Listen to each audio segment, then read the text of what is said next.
Magandang araw mga kababayan, magandang araw sa ating lahat. Kumusta po kayo? Kasama niyo po ngayon si Ka Eric sa isa na namang episode ng ating balita at talakayan. Mga kababayan, marami po ang mga balita na kailangan nating bigyang pananaw, lalo na po at tuloy-tuloy ang pagsambulat ng mga iskandalo at mga magagandang updates na kailangan maipaliwanag sa ating mga kababayan. By the way, nagbibigay pugay po tayo at nagpapasalamat sa ating mga suki at tagapagsuporta, mga tagapagtaguyod po ng ating Ka Eric Jeff Celis Facebook account at ng ating Ka Eric Celis YouTube channel. Utang na loob po namin sa inyo ang paglawak at paglago ng ating viewers at ng ating subscribers at mga followers. Huwag nyo rin pong kalimutan na mag-subscribe, mag-like, mag-support sa ating Bigwas ng Agila. Kasama ko po dyan si Dr. Lorraine Marie Badoy, si Ma'am Lorraine. At yan po ay mayroon din Facebook account, mayroon din pong YouTube channel, Bigwas ng Agila. Sa oras na ito ay bibigyan po natin ng pananaw itong isang balita na sa deliberations po o sa sesyon ng United Nations Human Rights Council o UNHRC ay may isa pong human rights advocate and cultural advocate na si Fujiki, isang Hapones na nagbigay po ng kanyang pananaw na hindi na makatao ang ginagawang pagtrato at mga hakbang ng ICC laban po kay former Philippine President Rodrigo Duterte. Una, pre-trial detention lang po ito, pero mahigit isang taon na po nakakulong pa rin si Pangulong Duterte na pwede naman po ay mapagbigyan ito ng humanitarian consideration and batay po sa kanyang mga karapatan bilang mamamayan na sakop po ng United Nations Convention on the Protection of Human Rights and Civil and Political Rights. May karapatan po si Pangulong Duterte na mapapalaya siya habang hindi pa po siya sentensyado ng isang international tribunal. Subalit hindi po ito binibigyang pansin o hindi man lamang ito nagiging mahalaga sa ICC, no? Bagamat sinasabi natin na ang ICC pagdating po sa soberenya ng Pilipinas, ito po ay bogus. Wala pong karapatan ang ICC sa mga usapin pangloob, mga domestic affairs and other judicial and legal processes ng ating bansa simula po noong March 2019. Kaya nga bogus. Subalit kahit bogus po ito, ginamit ni Marcos at nila Romualdez. Pinondohan po nila ito and accordingly may hindi bababa sa $2 million ang ginamit po ng mga alipores at sindikato ni Marcos para mangialam ang ICC at isagawa ang pagpapadukot kay Pangulong Duterte.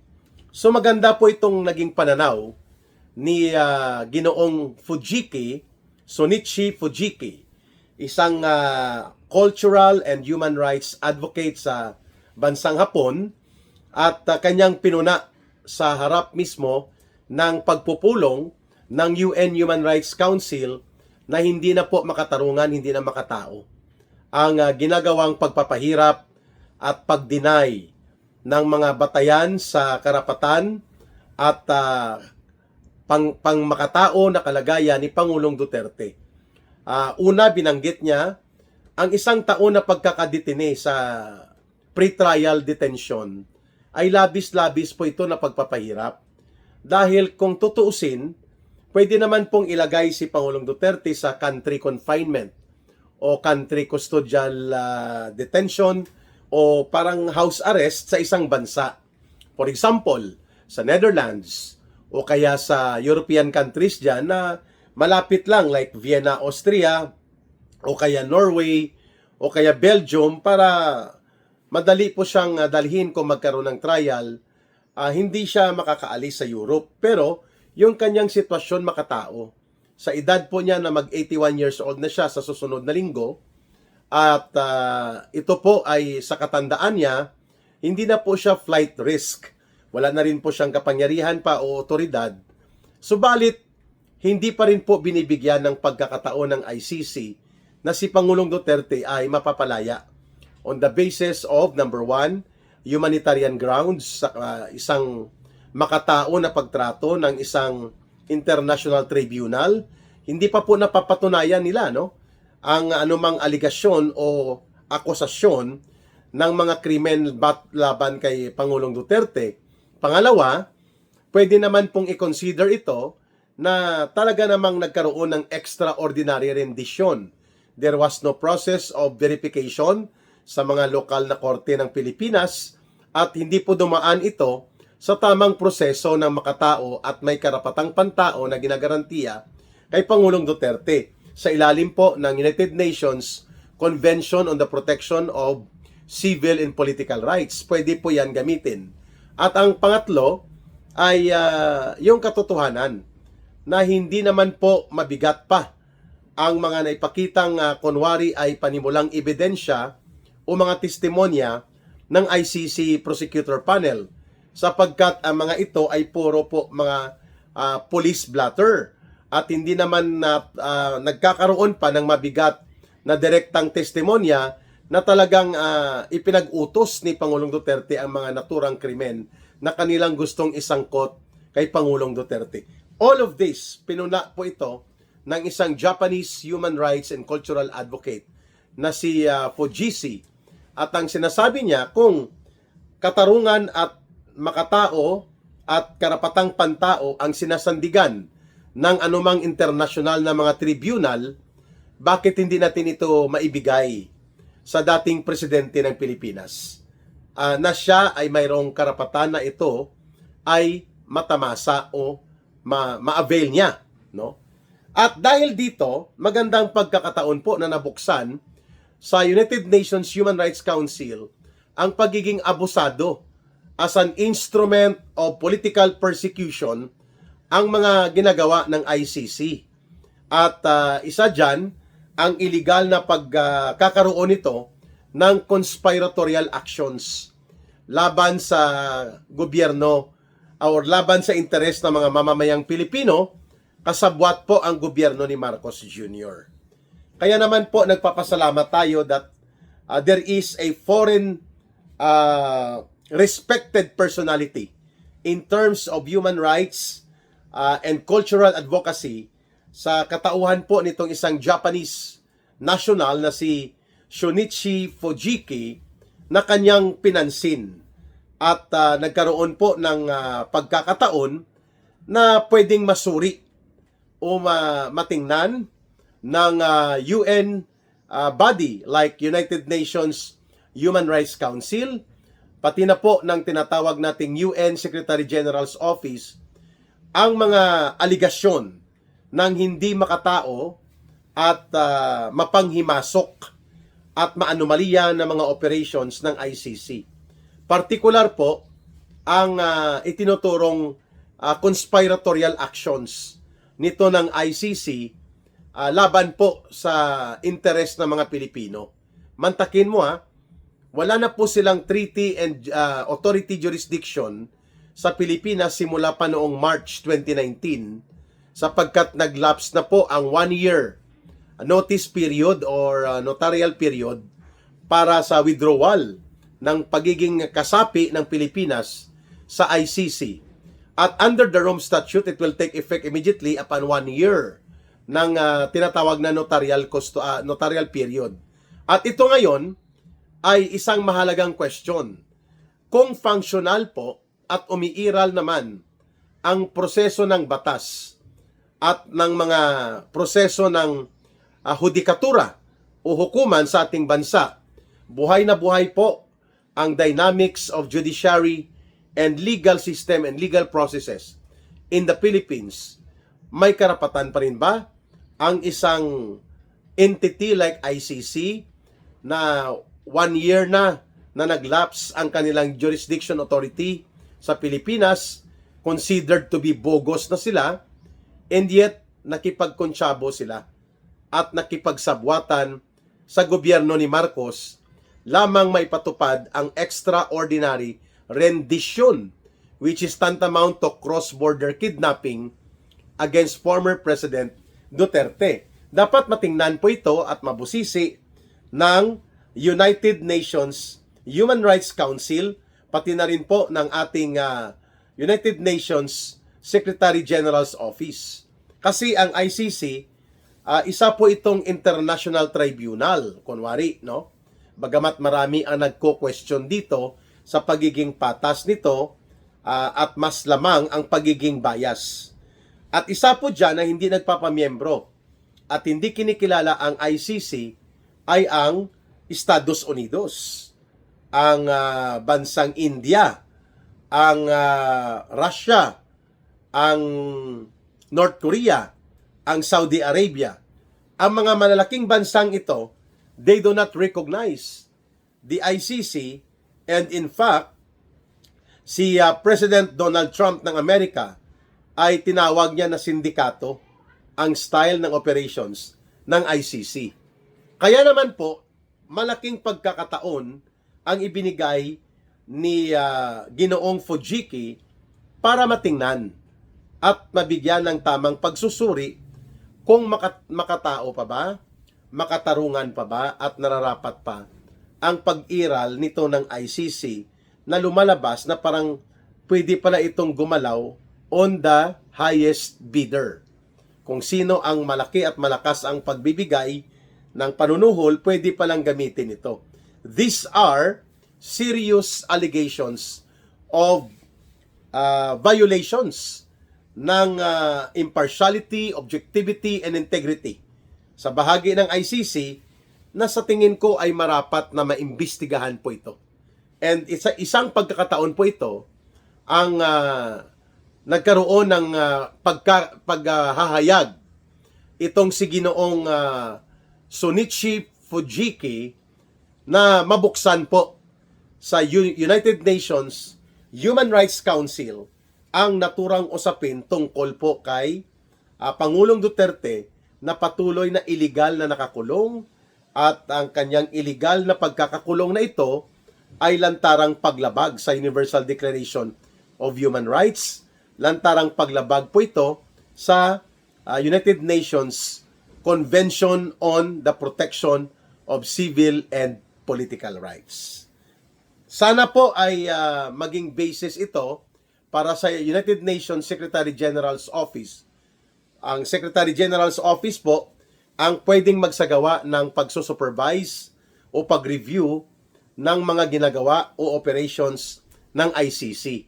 And we hope na ito po ay magiging makabuluhan na magagamit po ng mga Defense Council ni Pangulong Duterte para naman po mabigyan ng karampatang international political pressure ito ang ICC sa kanilang patuloy na pag-aabuso ng kanilang kapangyarihan. At pag-usapan din po natin itong nagkakaroon na naman ng panibagong pag-uutang ang gobyerno ni Marcos at this time para sa mga infrastructure projects na hindi matapos-tapos mga kababayan. Another $850 million ang uutangin ng gobyerno ni Marcos mula sa World Bank upang di umano ay tustusan ang pag-modernize ng mga infrastructure projects sa Pilipinas. Wow! Lugmok na po tayo. Halos ang ating utang po ay umabot na sa 18 trillion pesos. Mga kababayan, 18 trillion pesos po ang ating utang kabuuan at sa kasalukuyan patuloy tayong nagdurugo sa pagbabayad ng ganitong mga utang. And yet another utang sa utang na ina na gobyerno ni Marcos, $850 million from the World Bank.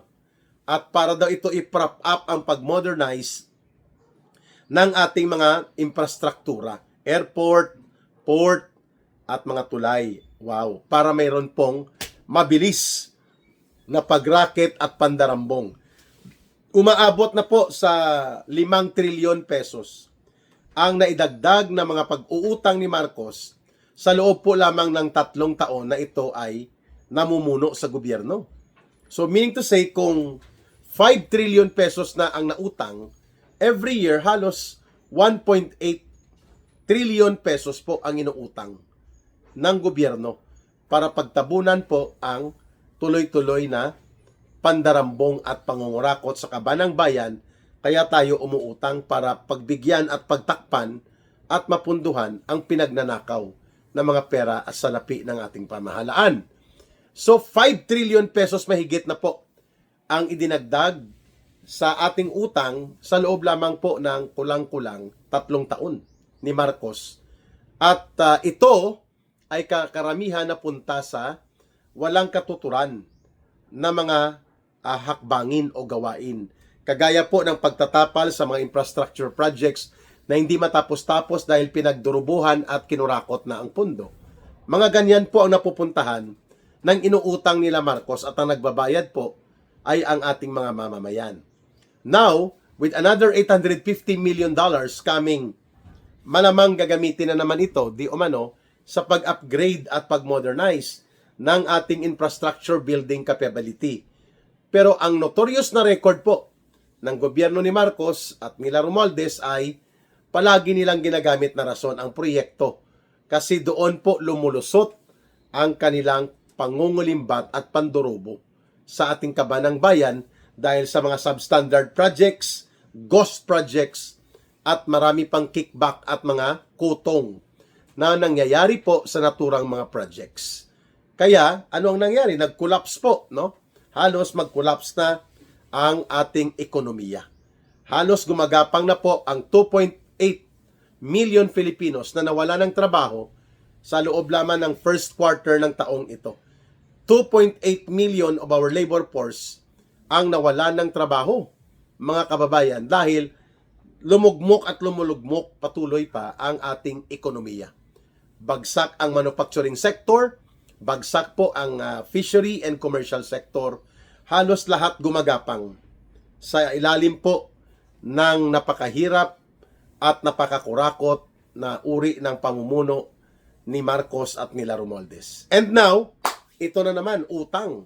Mga kababayan, utang ng ina nyo. Yun pong sabi ng mga mamamayang Pilipino, utang ng ina nyo. Babayaran po yan ng taong bayan, no? Kung i-convert mo yan sa rate that we are going right now, that's how much? Mga 4 billion pesos po. Ang inutang ng gobyerno ni Marcos. Muli, no? Idadagdag naman yan sa previous na mga inutang pa natin. Ayan. 40 billion pesos po ang inutang ng gobyerno ni Marcos. At hindi pa dyan natatapos ang kwento.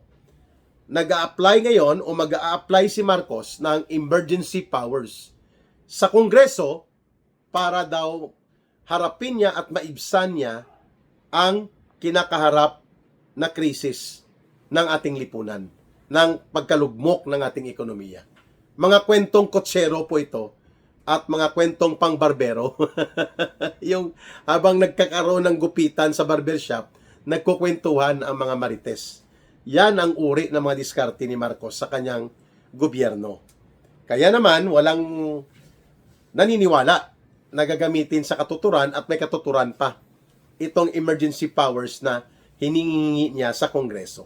Pag-uusapan natin yan in the next episode ng ating Balita at Talakayan with Ka Eric. But nonetheless, sana po magtuloy-tuloy na magsalita ang iba pang mga human rights advocates na totoo po na nagkakaroon ng pagdududa at pagdadalawang isip hinggil sa kung bakit ganun na lang po ang maniobra at mga manipulasyon sa ICC para lamang mapatuloy po ang panggigipit kay Pangulong Duterte. At isa dyan ang role ng communist terrorist group na CPP, NPA, NDF na mayroon pong international pressure groups na ginagamit po nila. Ayan, dyan lalo na sa Europe.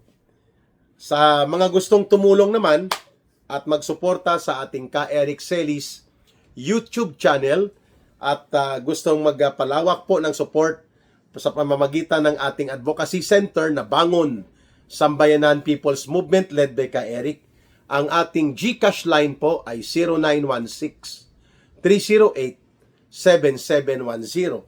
Uulitin po ni Ka Eric, 0916-308-7710. Rohilda Celis po yan, mga kababayan. At huwag kalimutan You can send 1 peso, 2 pesos, 5 pesos, 10 pesos. It's not the amount that matters. It's the sincerity of support that counts. Ayos? So sa mga kababayan natin, pagkatandaan palagi ang habili ni Ka Eric sa tuwing may talakayan tayo, mahalin natin ang bansang Pilipinas. Walang ibang magmamahal nito, kundi tayo ring mga Pilipino. Para sa Diyos at sa Pilipinas nating mahal. Maraming salamat, mabuhay po kayo. Bye for now. Ito po si Ka Eric.